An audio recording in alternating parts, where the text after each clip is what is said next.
한국과학기술연구원 연료인지연구센터 윤성필입니다. 제가 소개시켜드릴 그 특허 기술은요, 다공성 니켈 기반 촉매 전처리 방법입니다. 본 기술은 그 니켈 알루미늄 분말을 합성하는 모 기술이 있고요. 그것을 적절하게 통해서 어떤 촉매 활성을 극대화시키는 그런 기술이 되겠습니다. 니켈 알루미늄 분말의 사용처는요, 가장 많이 사용될 수 있는 것이 고온 연료전지의 연료국 부분입니다.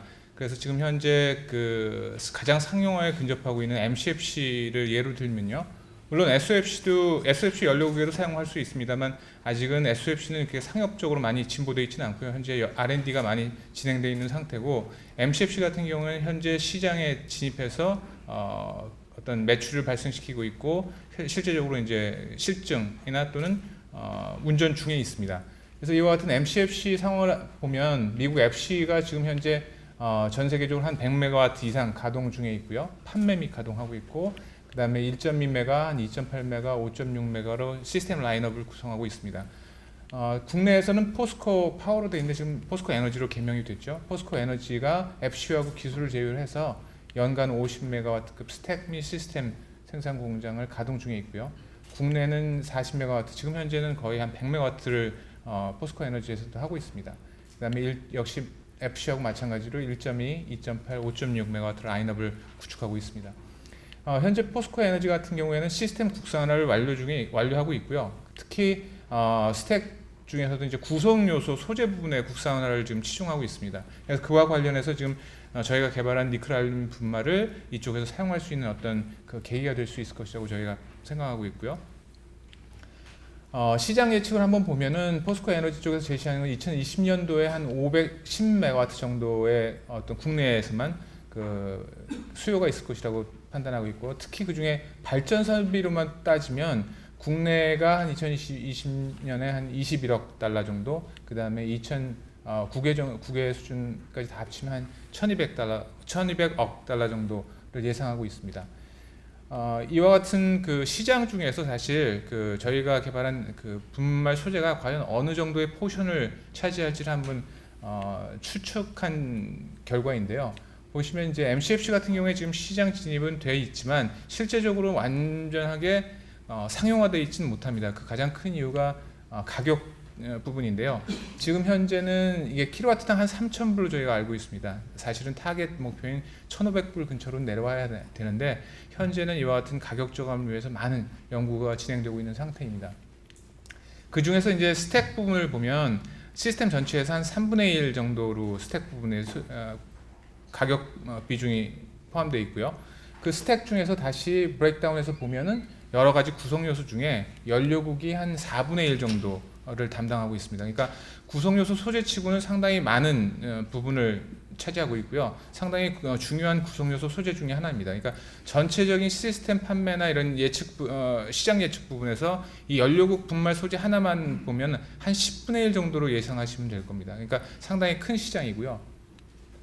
이와 같은 시장은 이제 어느 정도 충분히 되어 있다고 저희가 판단하고요. 그 다음부터 이제 저희가 이제 이 기술이 어떤 기술인지를 좀 잠깐 설명을 드리도록 하겠습니다. 본 특허 기술은 이제 앞에 말씀드린 바와 같이 니켈 알루미늄 합금 분말을 제조하는 모 특허가 있고요. 그리고 그것을 약간 이제 어떤 전처리 공정을 통해서 개질해서 촉매 활성을 극대화하는 부기술로 구성되어 있습니다.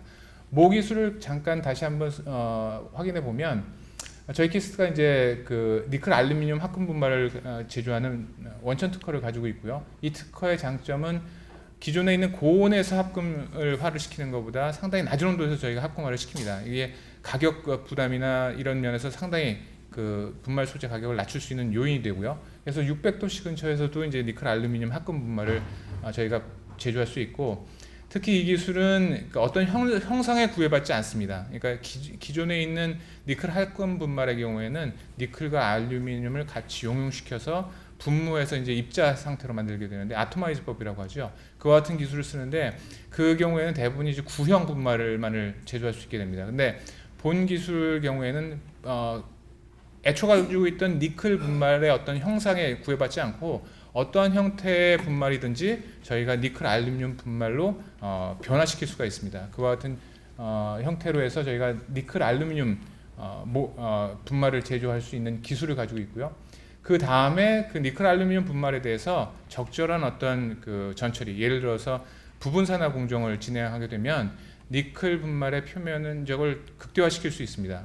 그리고 그 니켈 알루미늄 분말의 표면적을 극대화시킨 후에 적절한 구조 안정을 시킬 수 있는 조촉매를 첨가시켜주면 이것이 전기화학적 촉매 활성뿐만 아니라 어떤 화학적 촉매 활성도 극대화하고 안정성도 증가시킬 수 있는 그러한 어떤 촉매 분말을 제조할 수가 있습니다.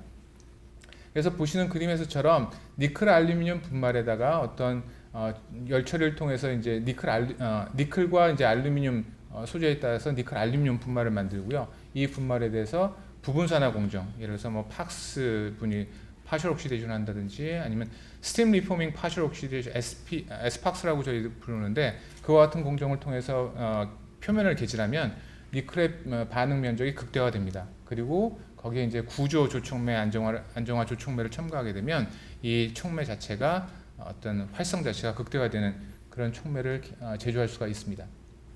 그래서 그 결과를 잠깐 보여드리면 이 왼쪽에 보시는 그림이 일반적인 니켈의 표면입니다. 금속 표면이기보다 상당히 매끄러운데 이 니켈 표면 자체를 이제 적절한 부분산화나 또는 스팀이 가미된 상태의 부분산화를 시켜주게 되면 오른쪽에서 보시는 것처럼 어떤 구조의 표면적이 크게 개선이 됩니다. 그래서 이와 같은 반응 면적이 증가됨에 따라서 어떤 전기화학적 반응 사이트도 늘어나게 되고 화학적 촉매에 작용하는 반응 자리도 늘어나게 됩니다.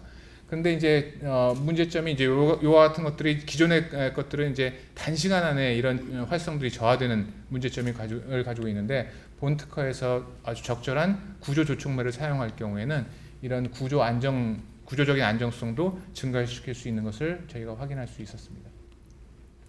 그래서 결과를 간단하게 좀 말씀드리면 이 특허 기술에서 사용되기 전의 것, 즉 기존에 있는 그러니까 니켈 옥사이드만 가지고 이제 어떤 개질 반응을 시키게 될 경우에는 이 정도의 활성을 보이는 데 비해서 이것에 대해서 이제 부분산화나 아니면 스팀이 첨가된 부분산화를만 해주게 되더라도 이와 같이 활성 증가를 가져오게 됩니다. 근데 이와 같은 활성 증가는 대부분 이제 표면적이 늘어나서 그렇게 되는 거고요. 이것이 이제 장기간 운전하게 되면 표면적이 다시 줄어들게 됩니다. 그래서 약간의 열화가 보여주게 되는데 이와 같은 열화 자체를 저희가 어떤 특정한 산화 공정, SPAX라고 부르는 산화 공정 플러스 구조 안정체를 첨가시켜주면 오른쪽에서 보시는 것처럼 아주 시간에 따라서 거의 성능 정화가 없는 안정적인 개질 성능을 나타내는 것을 확인할 수 있었습니다. 따라서 본 기술을 적용할 수 있는 것은 어떤 고온 연료인지의 연료국 자체의 어떤 열적 안정성, 그 다음에 촉매적인 반응 활성을 극대화시켜주는 그런 기술이고요. 본 기술에서 이제 연료연지에만 적용될 수 있는 기술은 아닙니다. 이 기술을 가지고 촉매 기술에도 적용시킬 수 있고, 예를 들어서 수소를 생산하는 촉매 기술 중에는 예를 들어서 스팀 리포밍 촉매라든지 아니면 부분산화 촉매 아니면 또는 건식계제 드라이 리포밍 촉매에도 활용할 수 있는 기술이고요. 이와 같은 수소 쪽 이런 촉매 기술뿐만 아니라 여타에 혹시 니켈 기반으로 해서 어떤 고내구성이라든지 열적 안정성을 줘야 된다든지 아니면 내산화성을 필요로 하는 소재들 같은 경우에는 본 기술을 적용하게 되면 그와 같은 열적 안정성과 내산화성이 획기적으로 개선이 됩니다. 그래서 그런 다양한 분야에서 적용될 수 있는 좀 어떻게 보면 좀 플랫폼 기술이라고 말씀드릴 수 있겠고요. 그래서 그 부분 이제 요 특허 자체가 그런 기술에 대해 설명하는 기술입니다.